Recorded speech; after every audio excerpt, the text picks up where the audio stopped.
Hi everyone, okay, so the next part of the Shuriken. I only put a video up yesterday and more information has come about to light. So here we go. Right, just before I start guys, all my videos normally support my book. So if you're interested in ninja, this is real ninja information by a real ninja. It's called Iga and Koka Ninja Skills. If you want to know about historical ninja, there you go.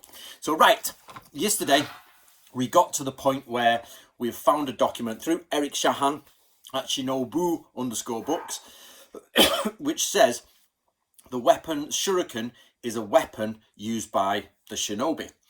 Now, some people came on and said this could be hidden tool, and I agree it could be hidden weapon.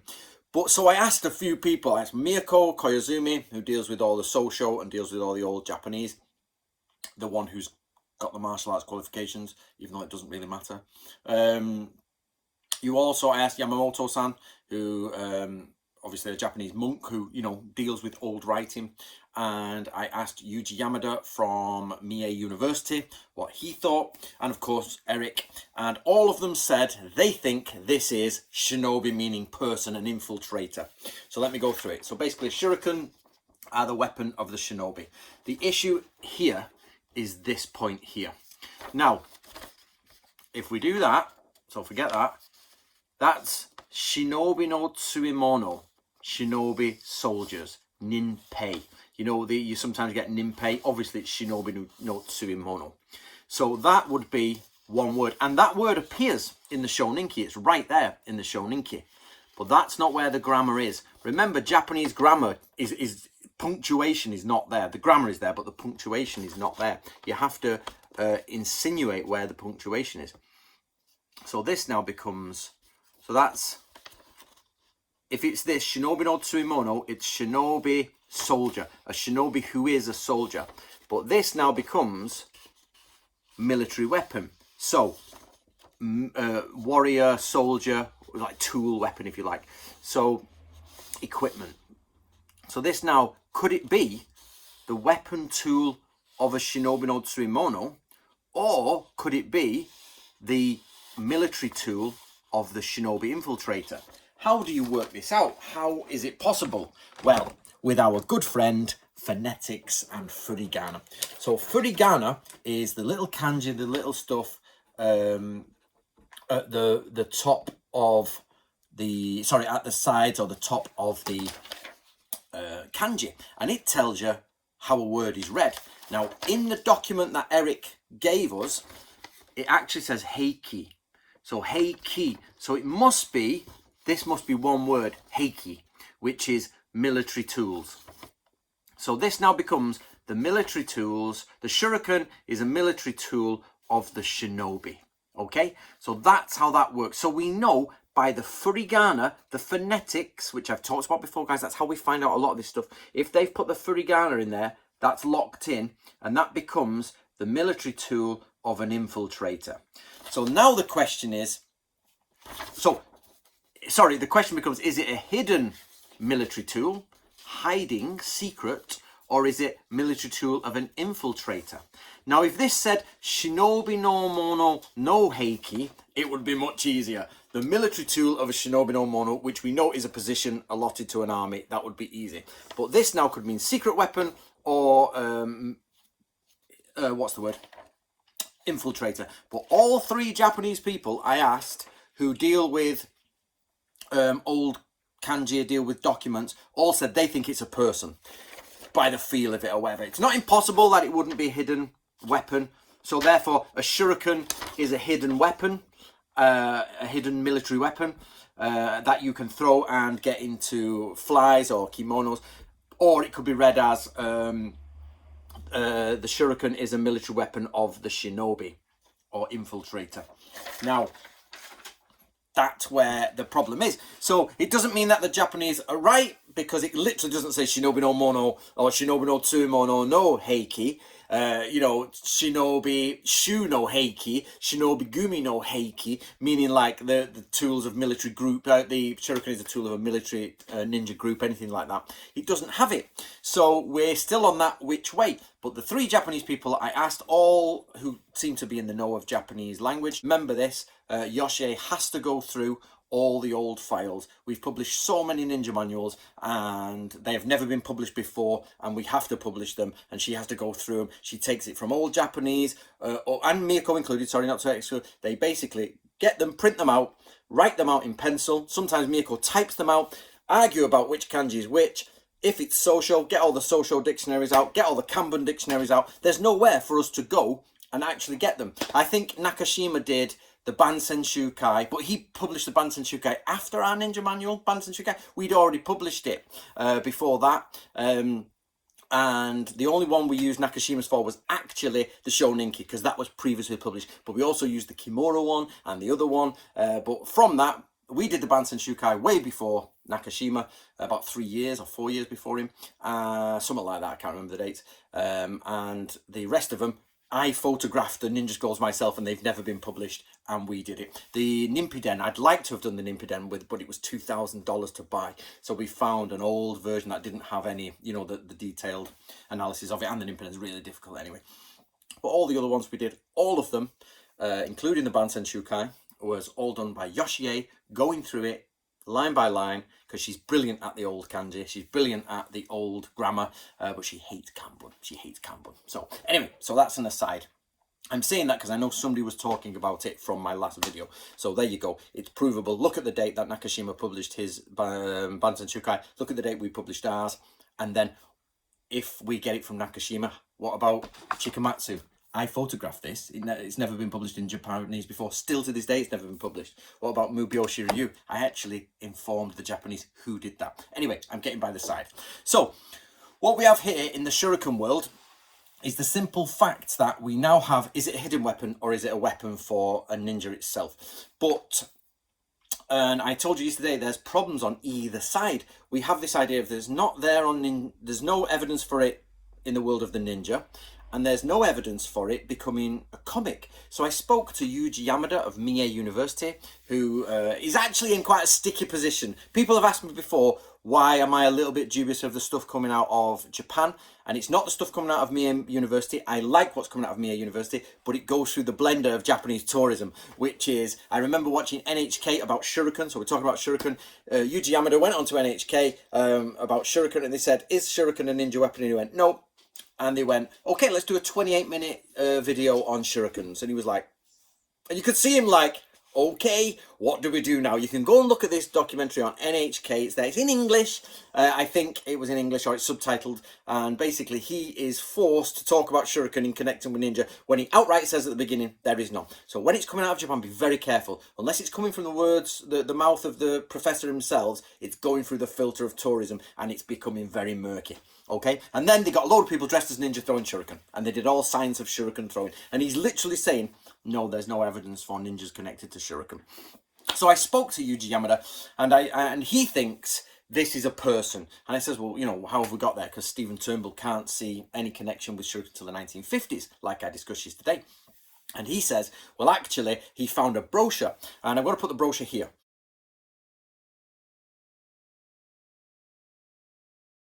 This is a brochure for a theatre production, and the theatre production, the little kanji there says, this is translated by Yuji Yamada, it says a suspicious person sort of enters and sees a guy sees him, sort of sees the thief coming in and chases him, and therefore the thief throws shuriken to get away. So here we have it, and this is 1700s. So this is in the middle of the 1700s.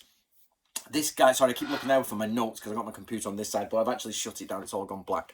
So I'm trying to find a book that I've actually got the proper date in. That's what I'm looking for, but I've forgotten to open it. So I won't bore you to death with me trying to find it.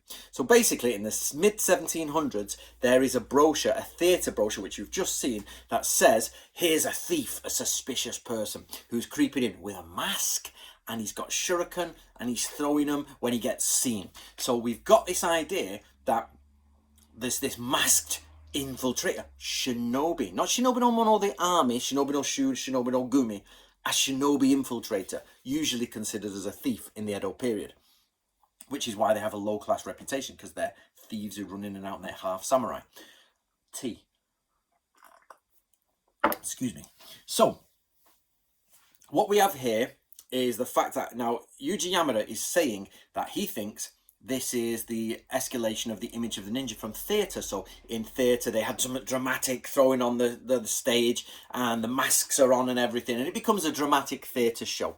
I actually disagree with this from Yuji Yamada. I actually disagree, but only because I think theatre art replicates life.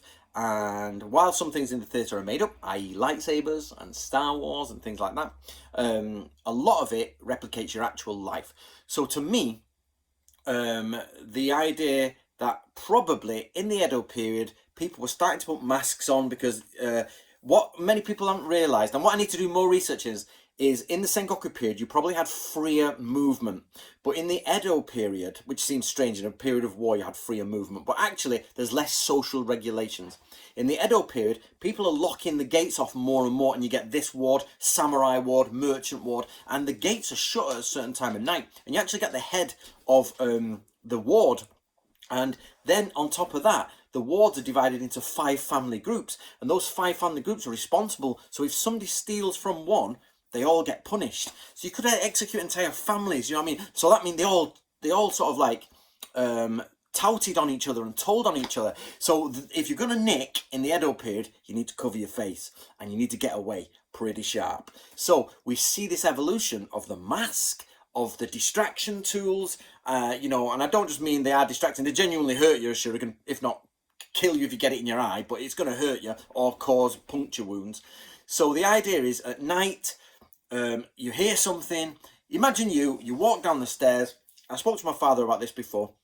You walk down the stairs and you see a thief's in your house. You open the door, and in the darkness they've got some normal darts, throwing darts from the sport dart, and they start lobbing it at your face like that. Stand still and have some darts, which are much smaller than shuriken, lobbed in your face. You're going to be covered, and then they're going to run away. So this idea that a shuriken is a distraction weapon, not because it doesn't hurt you, is because you have to take cover from it. You have to, and then they get a chance to get ahead. We know this from ninja manuals where they talk about defending against infiltrators, and the idea is you would firecrackers go off, you know, to make you look. You need that shut gates to make people have time to open gates. You've got to create a fraction of a time for you to run on.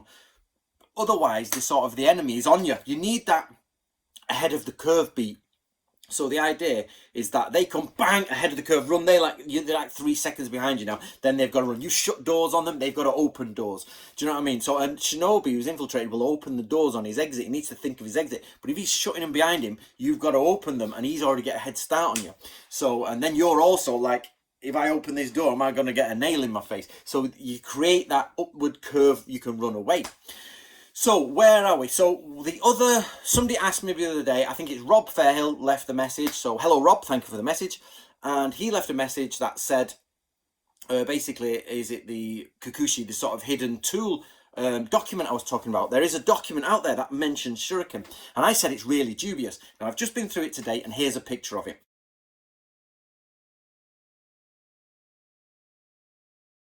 This is the document that's considered as Iga Ryu Secret Tools and Fire Tools book. The problem is the document is from the 20th century. There's no date on it. It's typed up. Look at the text. It's typed on a typewriter. The things have been hand drawn in the 20th century.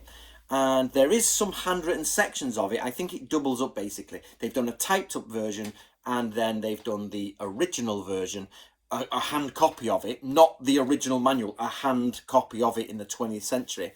And the shurikens are not in the hand version, the pictures of the shurikens, but they're in the modern typed one.